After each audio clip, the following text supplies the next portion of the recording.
Hello my dear ones.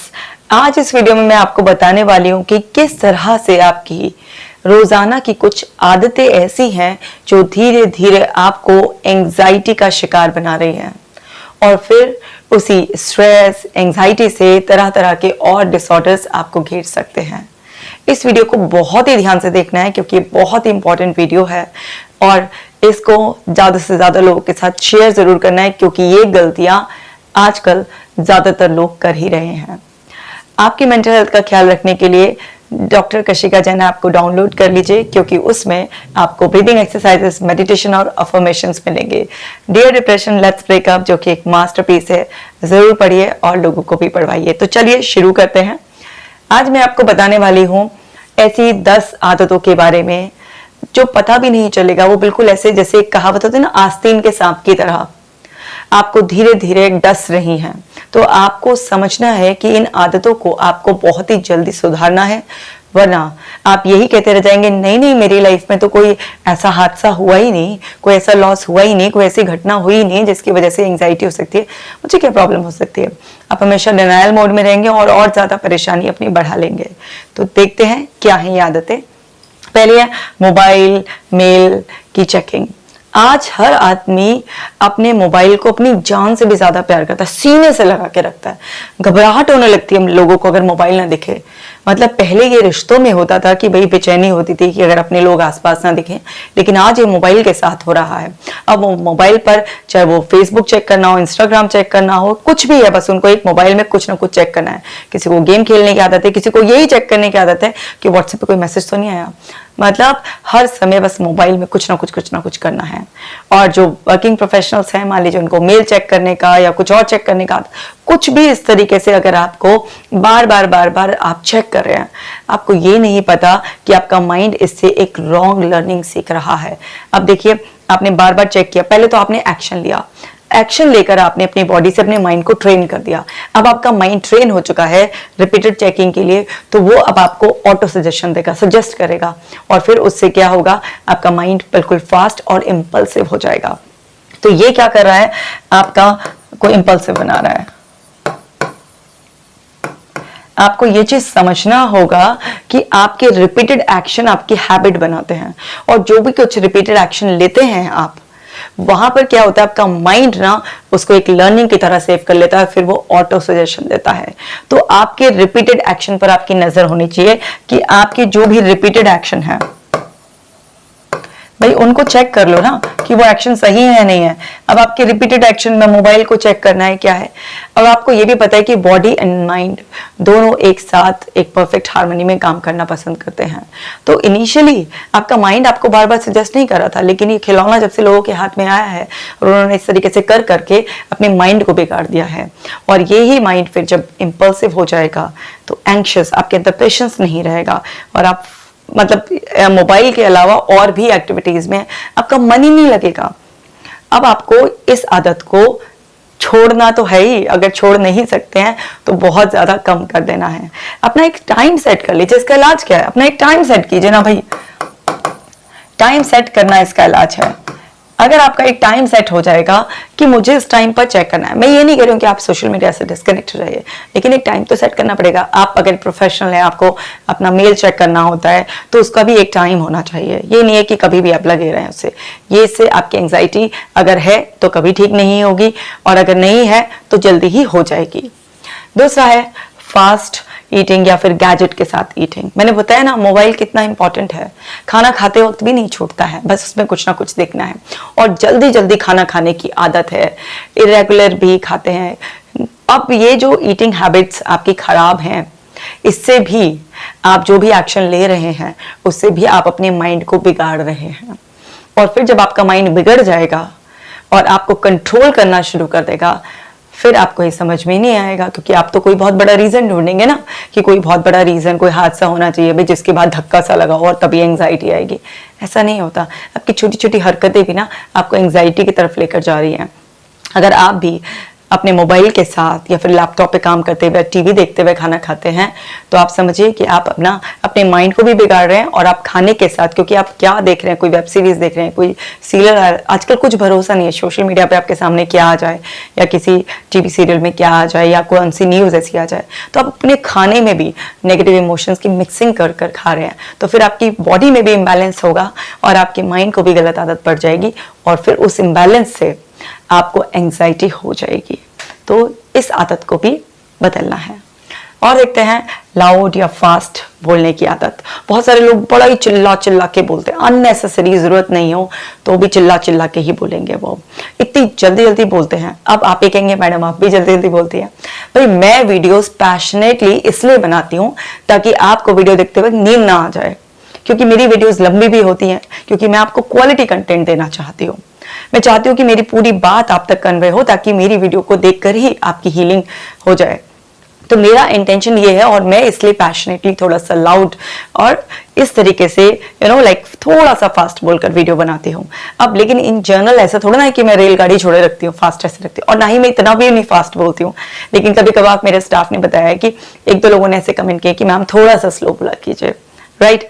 सो मैं उस reference में कह रही हूँ, बट इन जनरल थोड़ी ना मैं चिल्ला कर या फास्ट ऐसे बोल रही हूँ। लेकिन जिन भी लोगों को ऐसी आदत है संभल जाइए, क्योंकि इससे भी आप अपनी बॉडी में भी इम्बैलेंस क्रिएट कर रहे हैं और आप अपने माइंड को भी बिगाड़ रहे हैं, और फिर ये माइंड आपको कंट्रोल करेगा। क्योंकि अभी जब ये सुधरा हुआ है ना, तो ये आपके हिसाब से चलेगा, लेकिन जब आप इसे बिगाड़ देंगे तो फिर आपको कंट्रोल करने लग जाएगा। तो इस आदत को भी बदलिए, क्योंकि ये भी आपको एंग्जाइटी की तरफ ले जा रही है। इसी तरह से मल्टीटास्किंग करने वाले लोग अपने आप को सुपर इंटेलिजेंट मानते हैं। वो सोचते हैं अरे वाह कितने केपेबल हैं, लेकिन समझ जाइए अगर आपको इतना मल्टीटास्किंग करने की आदत है तो आप माइंड के नियम के विरुद्ध चल रहे हैं। अब माइंड का नियम क्या है? Focus one thing at a time, यही तो है ना। सो मल्टी फोकसिंग अलाउड नहीं है।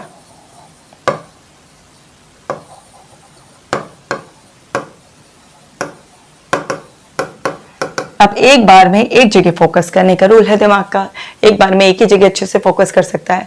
अब आप क्या है उसे दो दो काम में लगा रहे हैं। जैसे भी मैंने खाने का भी एग्जांपल दिया था, आप खा भी रहे हैं और आप जो है ना मोबाइल भी चलाए हुए हैं, आप गाड़ी में भी जा रहे हैं तो आपने म्यूजिक ही लाउड कर रखा है या अपना फोन चालू कर लिया है।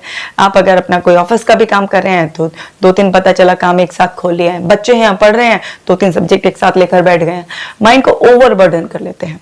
एक्चुअली ये सब ना छलावा है, झूठ बोला जा रहा है। आप एक बार में एक ही काम कर रहे होते हैं, लेकिन अननेसेसरी आपको बर्डन कर रहे होते हैं।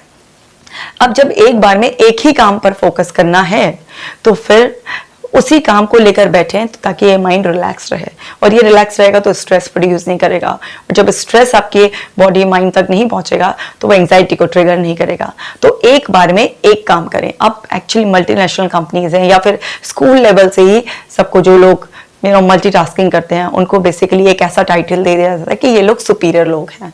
तो बाकी बेचारे जो एक बार में एक काम कर रहे होते हैं वो अपने आप को इन्फीरियर मानने लगते हैं, फिर वो भी सुपीरियर की कैटेगरी में आना चाहते हैं तो वहां पर वो भी गलती करना शुरू कर देते हैं। आज की तारीख में इसलिए एंग्जाइटी की प्रॉब्लम, स्ट्रेस में रहना, ये सब जो है ना बढ़ता जा रहा है। छोटे छोटे बच्चों को भी आजकल स्ट्रेस होने लगा है, छोटे छोटे बच्चों को भी एंग्जाइटी होने लग गई है मल्टीटास्किंग की वजह से। जहां तक हो सके मल्टीटास्किंग बिल्कुल अवॉइड कीजिए। एक बार में एक चीज में तल्लीनता से डूबकर उस काम को कीजिए, फिर आपको कभी भी फोकस रिलेटेड प्रॉब्लम, लोग कहते हैं मेरा कंसंट्रेशन अच्छा नहीं है, ये सब प्रॉब्लम्स जो है ना ये सब बिल्कुल गायब हो जाएंगी। अगर आपको चाहिए परफेक्ट फोकस, अच्छा कंसंट्रेशन, तो मल्टीटास्किंग को आपको बंद करना पड़ेगा। आपको अपने फायदे के लिए समझना पड़ेगा दिमाग का ये नियम कि माइंड एक बार में एक जगह फोकस करता है। जहां पर वो फोकस करता है वो चीज क्लियर हो जाती है और आप क्लैरिटी के साथ, कॉन्फिडेंस के साथ उसको एक टाइम लिमिट में अच्छे से कर पाते हैं। लेकिन अगर आप उसे मल्टी डायरेक्शन में भगाते हैं तो वहां पर क्लैरिटी नहीं होती है, बार बार चेंज होने की वजह से वहां पर इनअटेंशन आता है, कई बार इंटरेस्ट का इशू आ जाता है और आपका अच्छा खासा जो फोकस, कंसंट्रेशन अभी तक नेचर ने आपको दिया था वो सब बिगड़ जाता है। तो आपको एक बार में एक ही जगह फोकस करना है। इसी तरह से आई विल रिमेंबर नेचर, भाई मैं सब याद रख लूंगा। किसी ने कुछ कहा, हाँ याद रहेगा। अब नेक्स्ट डे क्या करना है उसकी भी टू डू लिस्ट नहीं बनाएंगे, सब कुछ इस माइंड में ही याद रखना चाहेंगे। कोई अच्छा आइडिया उसे कहीं नोट नहीं करेंगे, उसे दिमाग में रखना चाहेंगे। अब दिमाग को इतना ओवरबर्डन कर दोगे तो वो तो स्ट्रेस रिलीज करेगा ही ना। आपकी बॉडी भी स्ट्रेस में आ जाएगी, आपका माइंड भी स्ट्रेस में आ जाएगा, तो आपकी एंग्जाइटी ट्रिगर होगी, क्योंकि जब इतने स्ट्रेस हार्मोन्स आपके अंदर रिलीज होंगे तो वो जाकर एंग्जाइटी को ट्रिगर कर ही देंगे। तो आपको ये समझना है, ये आई विल रिमेंबर नेचर को आपको बिल्कुल बंद करना है। आप अपने साथ एक छोटी पॉकेट डायरी हमेशा रखिए। कोई अच्छा आइडिया है या कोई काम को करते वक्त आपके दिमाग में किसी और काम का कोई सजेशन आया तो आप उसे नोट कर लीजिए। इस आदत से क्या होगा, आपका माइंड ना एकदम काम रिलैक्स रहेगा। क्यों? क्योंकि आपने एक तो उसे याद करने का काम नहीं दिया, बार बार बर्डन नहीं डाला। दूसरी बात यह है कि उसने एक ऑटो रिमाइंडर आपको दिया और आपने उस पर एक्ट किया, नोट कर लिया, तो वो भी शांत हो जाएगा, वो दोबारा रिमाइंडर नहीं देगा। नहीं तो क्या होगा, वो सोचेगा ये भूल जाएगा, तो वो आपको फिर से दोबारा रिमाइंडर देंगे। तो आप कोई आई विल रिमेंबर नेचर को छोड़ दीजिए। मुझसे कभी कोई कुछ कहता है, हमेशा मैं नोट करती हूँ। मैं अपने दिमाग को क्यों बर्डन करूं? क्योंकि मैं आज अपने दिमाग को बर्डन करूंगी, कल को ये वही बोझ को मेरे ऊपर लाद देगा एंग्जाइटी के रूप में। तो समझने वाली बात ये है हमें कि इस नेचर को अब छोड़ना ही है। और समझते हैं और क्या गलतियां हो रही हैं। Passion versus over thinking. बहुत सारे मेरे पास क्लाइंट्स आते हैं तो उनको ना ओवर थिंकिंग एंग्जाइटी की प्रॉब्लम होती है, लेकिन वो डिनाइल में होते हैं। उनको लगता है कि नहीं, अब जैसे बात की जाती है तो उनका वर्क, उनके दिमाग में हर समय काम चल रहा है, खा रहे हैं तो भी काम चल रहा है, मतलब किसी भी मोमेंट में फ्री ही नहीं है। अगर किसी से बात भी कर रहे हैं तो भी बैक ऑफ माइंड काम चल रहा है। तो वो ओवर थिंकिंग का नाम बदल कर क्या कहते हैं, passion. I am passionate about my work. ओहो, बहुत अच्छी बात है पैशनेट होना, लेकिन समझना है कि क्या पैशन है और क्या ओवर थिंकिंग है। आपके दिमाग में अननेसेसरी अगर कोई भी चीजें घूम रही हैं जिनमें कुछ ना कुछ आपका प्रॉब्लम सॉल्व करने का आपको लग रहा है, किसी भी चीज में आपको कोई चीज टाइम पे टाइम याद आ रही है, तो वो बेसिकली आपका पैशन नहीं है, वो आपकी ओवर थिंकिंग है। आप किसी भी चीज के लिए पैशनेट होते हैं, इसका मतलब ये होता है कि आप उस मोमेंट में पूरी तल्लीनता से डूबकर उस काम को पूरे कॉन्फिडेंस के साथ कर रहे हैं। आप अपने वर्क को लेकर इतने पैशनेट हैं कि आपका वो चाहे उस वक्त का काम खाना खाना हो, या फिर किसी से मीटिंग करना हो, या फिर घर में किसी को खाना बनाना हो, या किसी के साथ बैठना हो, और आप उस मोमेंट में पैशनेट होकर उस काम को कर रहे हैं, तो ये पैशन कहलाएगा। लेकिन आप फिजिकली कहीं प्रेजेंट हैं, मेंटली कहीं पर आप खोए हुए हैं, तो ये सब आपका पैशन निकला जाता है, ये ओवर थिंकिंग। तो अपनी जो मीनिंग है, ये अपनी डिक्शनरी में जो आपने ओवर थिंकिंग को रिप्लेस कर कर पैशन का नाम दे दिया है, इसको प्लीज ठीक कर लीजिए, अदरवाइज ये आपको बहुत बड़ी एंग्जाइटी में फंसा देगा। इसी तरह से लेट नाइट एंगेजमेंट। भाई आजकल जो रात भर जाग कर पार्टी ना करे या काम ना करे, उसे तो मेहनती आदमी, उसे तो बहुत ज्यादा हैपनिंग पर्सन मतलब कहा ही नहीं जाएगा, उसे तो ऐसा कहा जाएगा आउटडेटेड पर्सन। जो आप लोग लेट नाइट जो है ना किसी भी तरीके के एंगेजमेंट रखते हैं, अपने आप को बिजी रखते हैं, आपको ये समझना होगा कि रात बनी है सोने के लिए, ताकि हमारी बॉडी और माइंड रेस्ट मोड में जाकर नेक्स्ट डे के लिए दोबारा से एनर्जेटिक फ्रेश फील कर सके। लेकिन अगर आप सोने का टाइम ही इस तरीके से बर्बाद कर देते हैं, आधी रात में आप सो रहे हैं, फिर आप दिन में जो है ना लंबे समय तक सो रहे हैं, मतलब सुबह आप देर से उठते हैं, आप एक्चुअली बॉडी के माइंड के सारे सिस्टम को खराब कर देते हैं। नेचर ने आपकी बॉडी को इस तरह से डिजाइन नहीं किया था। वो सारे प्राचीन काल से ब्रह्म मुहूर्त का जो एक चलन है वो सब साइंटिफिक है, वो सिर्फ कहने की या योगीज के लिए नहीं है, वो हम सब के लिए है। लेकिन अगर कोई रात को 2 बजे सोएगा, 3 बजे सोएगा, तो वो कैसे फिर ब्रह्म मुहूर्त में उठ जाएगा? तो आप बॉडी के सिस्टम को गड़बड़ा देते हैं, उसके लेवल पर इम्बैलेंस आ जाता है। आप रात को ब्लू लाइट्स के एक्सपोजर में इतनी चकाचौंध लाइट के जो मेलेटोनिन प्रोसेस को आपके रोक देता है और आपको एक अवेक स्टेट में रखता है, उस टाइम भी आपका सेरोटोनिन निकल रहा होता है, जहां से मेलेटोनिन निकलने का वक्त आ जाता है। तो मतलब आपने आर्टिफिशियल उसको स्टिमुलस दिया हुआ है बाहर से चकाचौंध का, और आपने ब्लू लाइट्स गैजेट्स के एक्सपोजर में उसे रखा हुआ है, तो आप खुद ही अपने मेलेटोनिन के सिक्रेशन को बिगाड़ रहे हैं। और जब कुछ टाइम बाद आपकी नींद डिस्टर्ब हो जाएगी, आएगी तो सपनों वाली नींद आएगी या कच्ची पक्की नींद आएगी, बेड पे लेटने के बाद बहुत देर नींद नहीं आएगी, सुबह होकर रिफ्रेश फील नहीं करेंगे, तो फिर आपको लगेगा पता नहीं ये कैसे हो गया है। तो ये इस गलती की वजह से होता है। अगर आप अच्छे से सोएंगे नहीं तो दिन भर आप थकान महसूस करेंगे, आपका किसी काम में मन नहीं लगेगा, आप चिड़चिड़ाएंगे, आपको मूड स्विंग्स होने लगेंगे, कंसंट्रेशन इश्यू होने लगेगा, और यही सब तो एंजाइटी के लक्षण होते हैं। तो सुधार लीजिए इसको भी। Toxic positivity.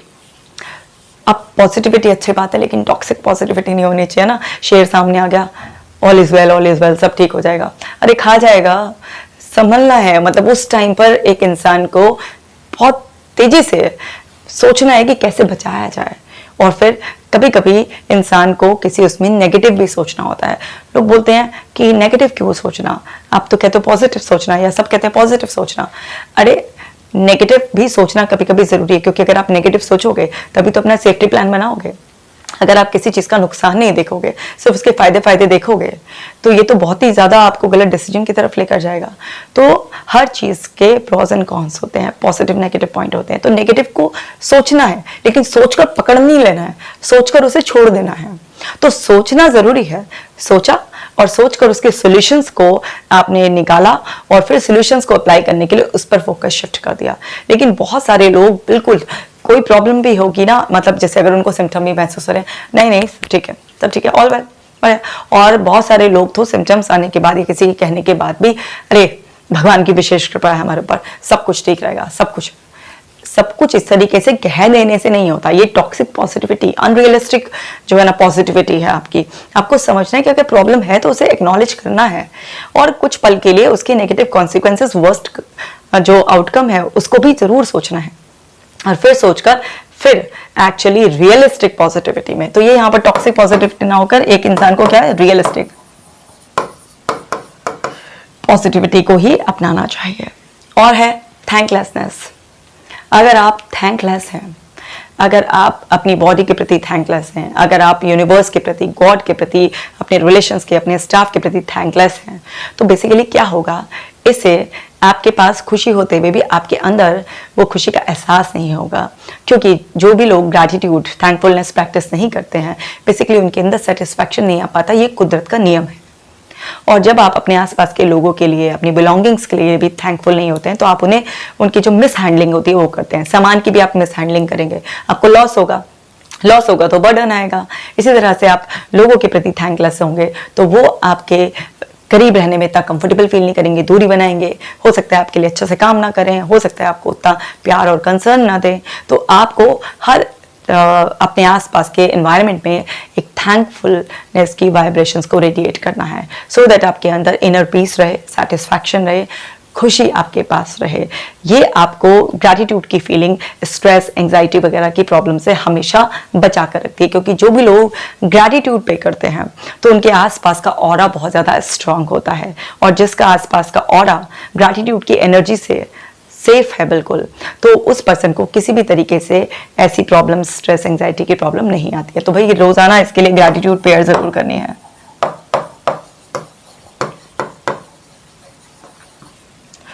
और है 10th हैबिट है प्रोक्रास्टिनेशन हैबिट, टाल मरोल करने की आदत।